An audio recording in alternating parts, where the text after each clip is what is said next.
할렐루야, 좋은 아침입니다. 오늘도 말씀으로 하루를 시작합니다. 슬기로운 아침 시간 아모스 7장 말씀입니다. 공동체의 리더가 분명한 원칙과 소신을 갖고 있을 때 공동체의 질서가 잘 잡힙니다. 그런데 그 리더의 확고한 원칙과 소신이 내부의 불만을 만들 수가 있어요. 예를 들어 융통성이 없다, 고지식하다, 타협할 줄 모른다, 답답해서 견딜 수 없다라는 다양한 소리가 나올 수 있죠. 하지만 반대로 이 리더의 원칙 없는 행동이 구성원들을 더 힘들게 할 수도 있습니다. 그러므로 훌륭한 리더는 본질에 있어서는 타협하지 않는 그런 소신과 원칙의 확신이 필요하고, 비본질에 있어서는 넓은 아량을 가지는 영혼이 되어야 훌륭한 리더가 될 수 있는 것입니다. 그런데 감사한 것은 하나님이 바로 그런 모습을 우리에게 보이시고 계신 것입니다. 하나님은 거룩하시기에 죄와 함께할 수 없는 분이십니다. 그래서 죄에 대해서는 단호함을 보이시죠. 절대 양보할 수 없는 부분입니다. 하지만 잘못을 깨닫고 돌아오면 용서하시는 모습도 존재합니다. 죄에 대해서는 융통성 없이 고지식한 하나님처럼 느껴지지만, 감사한 것은 죄에 대한 단호함으로 끝나지 않고 잘못을 깨닫고 돌아오면 넓은 아량으로 용서하시는 하나님의 모습이 있기에 우리는 그 은혜 가운데 거할 수 있는 것입니다. 오늘 본문에서 하나님의 그런 모습이 보여요. 말씀을 통하여서 하나님의 마음을 잘 기억하며 하나님의 뜻과 일치한 삶을 살아낼 수 있게 소망합니다. 아멘. 하나님은 북이스라엘 백성들에게 아모스를 통하여서 말씀해 주시는데요. 여로보암 2세 시절 북이스라엘은 부유했습니다. 하지만 타락했어요. 특별히 북이스라엘 리더들의 죄가 심각했기에 하나님은 아모스를 보내어서 말씀하셨습니다. 오늘 본문에서 하나님께서는 아모스 선지자에게 세 가지의 환상을 보여주세요. 두 가지의 환상을 통해서는 죄를 묻지 않겠다라고 말씀하시지만, 마지막 환상은 돌이키지 않는 이들을 향하여서 하나님이 무서운 심판을 예고하고 계시죠. 2절 말씀이에요. 메뚜기 떼가 땅 위에 푸른 풀을 모두 먹어버릴 것을 내가 보고서 주 하나님 용서하여 주시옵소서. 야곱이 어떻게 견디어낼 수 있겠습니까? 그는 너무 어립니다 하고 간청하니. 아멘. 2절 말씀에서 말하고 있는 땅의 풀은 곡식을 말해요. 메뚜기 떼가 곡식을 다 먹어버린 것입니다. 여러분, 메뚜기 떼가 곡식을 먹어버렸으면 백성들은 어떻게 될까요? 죽은 목숨이나 다름없는 것이죠. 북이스라엘이 여로보암 2세 시절에 물질의 부유함을 누렸다 할지라도 새까맣게 하늘을 뒤덮은 메뚜기 떼가 한꺼번에 몰려오면은, 그래서 곡식을 다 먹어버리면 그들의 목숨은 죽은 목숨이나 다름없는 것이었습니다. 이 환상을 보았던 아모스 선지자가 하나님 앞에 납작 엎드려요.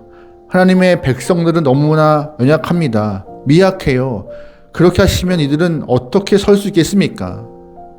그렇게 하시면 이들이 살 수 없습니다라고 주 앞에 엎드리죠. 그런데 감사하게도 하나님은 이 아모스의 간구를 들으시고 간청을 들으시고 심판을 되돌리십니다. 3절 말씀이에요. 주께서 이에 대하여 뜻을 돌이키셨다. 그리고 주님께서 말씀하셨다. 이것이 이루어지지 않게 하겠다. 아멘. 하나님은 아모스의 간청을 듣고 뜻을 돌이키신 것입니다. 다시 말해 메뚜기 심판을 허락하지 않겠다 말씀하신 것이죠.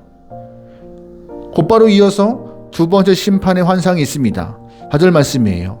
주 하나님이 나에게 다음과 같은 것을 보여주셨다. 보니 주 하나님이 불을 불러서 징벌하신다. 그 불이 깊이 흐르는 지하수를 말리고 농경지를 살라버린다.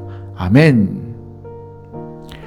하나님이 보이신 두 번째 심판의 환상은 불의 심판이었습니다. 하나님이 보내신 이 심판의 불이 물과 땅을 삼켜버린다는 이야기였어요. 제 아무리 북이스라엘이 평화를 누리고 경제적으로 부를 충분히 경험한다 할지라도 하나님의 진노의 불이 임하면은요, 땅이나 물이 남아나지 않을 것입니다. 이번에도 아모스 선지자가 이 불의 심판 환상을 보고 하나님 앞에 울며 엎드립니다. 5절 말씀이에요. 이때 내가 주 하나님 그쳐 주십시오. 야곱이 어떻게 견뎌낼 수 있겠습니까?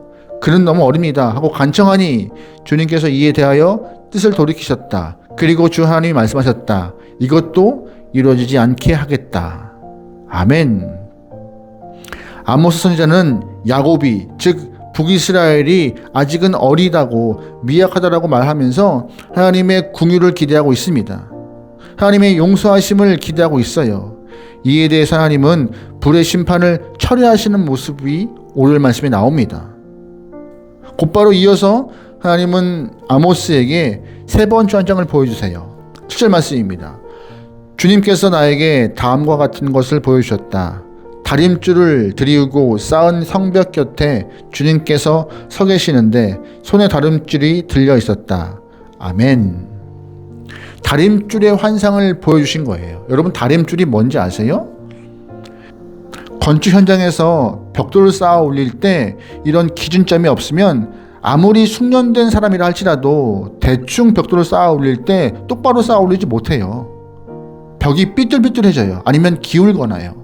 그래서 건축하는 사람들은 다림줄을 위에서 아래로 늘어뜨리고 그 다림줄에 맞춰서 벽돌을 쌓아 올립니다. 그래야 반듯한 벽이 만들어져요. 그런데 하나님께서 다림줄을 너희에게 보내겠다 말씀하시는 거였어요. 삐뚤빼뚤하지 않도록 바르게 살아갈 수 있는 기준을 제시하는 말씀이시죠. 8절 말씀입니다. 주님께서 나에게 아모스야 네가 무엇을 보느냐 하고 물으시기에 내가 대답하기를 다림줄입니다 하니 주님께서 선언하신다. 내가 나의 백성 이스라엘의 가운데 다림줄을 들이워 놓겠다. 내가 이스라엘을 다시는 용서하지 않겠다. 아멘. 하나님께서 다림줄, 즉 기준을 이스라엘 백성들 가운데 두겠다라고 말씀하시는 거였어요. 그러시면서 메뚜기 재앙이나 불의 재앙을 철회했지만 이 다림줄의 재앙은 철회하지 않겠다라고 못 박으세요. 왜냐하면 다림줄이 하나님의 말씀이기 때문입니다. 기준이기 때문이에요. 이것은 하나님의 말씀을 이스라엘 영혼들 가운데 두면서 말씀대로 살고 있는가 지켜보겠다는 말씀이십니다. 하나님의 말씀에 근거하여서 북이스라엘 사람들의 인생의 벽돌이 차곡차곡 똑바르게 쌓여 있는지 확인하겠다는 말씀이세요. 하나님은 세상 기준의 벽돌 쌓지 않고 말씀 기준을 통하여서 이스라엘 사람들의 벽이 곧바로 서기를 원하시고 계신 것이었습니다. 그렇지 않으면 하나님은 불의 재앙을 거두지 않으실 것이에요. 그런데 여러분, 사람들은요, 하나님의 말씀을 기준으로 삼지 않습니다. 세상을 기준으로 삼고 있어요. 하나님은 그래서 말씀하시는 거예요. 내가 말씀의 다림줄을 너희의 인생 가운데 보낼 테니 너희의 삶에 튀어나온 벽돌이 있다면 다시 허물고 처음부터 다시 쌓아라. 밑바닥부터 하나하나 똑바로 쌓아 올려라 라고 말씀하시는 거였습니다. 하나님은 북이스라엘 영혼들에게 원점부터 시작하라고 말씀하시는 것과 같이 우리에게도 주의 말씀을 기준 삼아서 원점부터 하나하나 새롭게 시작하라고, 똑바로 쌓으라고 우리에게 경고하시는 거였습니다. 그런데 여러분, 우리 좀 솔직해보죠. 우리가 쌓아 올린 벽돌들 때문에 우리는 원점부터 시작하는 것을 싫어합니다. 인생의 기준은 말씀이 아니라 믿지 않은 사람들처럼 세상의 기준을 삼을 때가 참 많은 것이 우리의 삶이에요. 그 모습이 옳을까요? 옳지 않아요.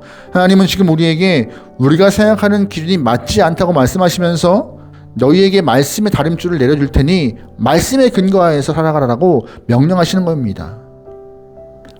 말씀에 근거한 삶이 아니면 어떻게 돼요? 큰 화가 닥칠 거라 경고하시는 거예요. 선지자는 메뚜기의 심판이나 불의 심판이 예고할 때 하나님 앞에 엎드려 간구했습니다.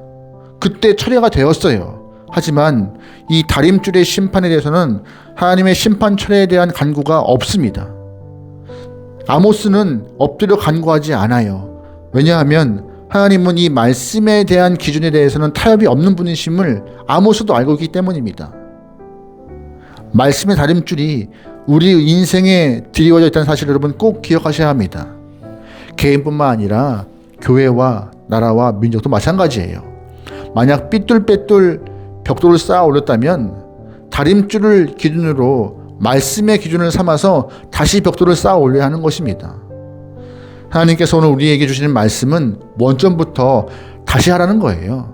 다른 사람, 다른 교회와 비교하지 말고 말씀의 다림줄을 앞에서 새롭게 시작하여서 주 앞에 곧게 서라는 말씀을 우리에게 경고하시는 겁니다. 사실 삐뚤빼뚤하여서 불안정한 삶보다 조금 늦더라도 다시 시작하여서 똑바른 벽이 훨씬 안전하고 좋아 보이는 것입니다. 그게 좋은 거예요. 지금까지 쌓아 올린 것 아까워하지 마시고, 아깝다고 그냥 두면은요, 임박한 하나님의 심판을 피할 수 없음을 꼭 기억하면서 오늘 하루 우리의 삶에 임하고 있는 말씀을 기억하며 그 다림줄을 기준 삼아서 우리의 삶이 한 장 한 장 벽돌을 쌓아 올려서 똑바르게 서길 소망합니다.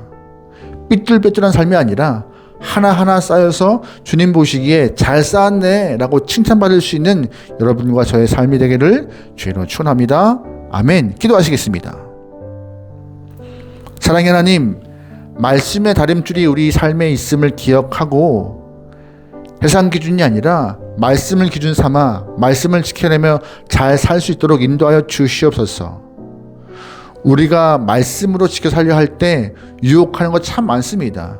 주 예수의 이름으로 그 유혹거리를 다 물리치고 온전히 말씀을 기대어 살기 원하오니 주님이시여 우리와 동행하여 주시옵소서. 모든 걸 맡기오며 예수님의 이름으로 기도합니다. 아멘.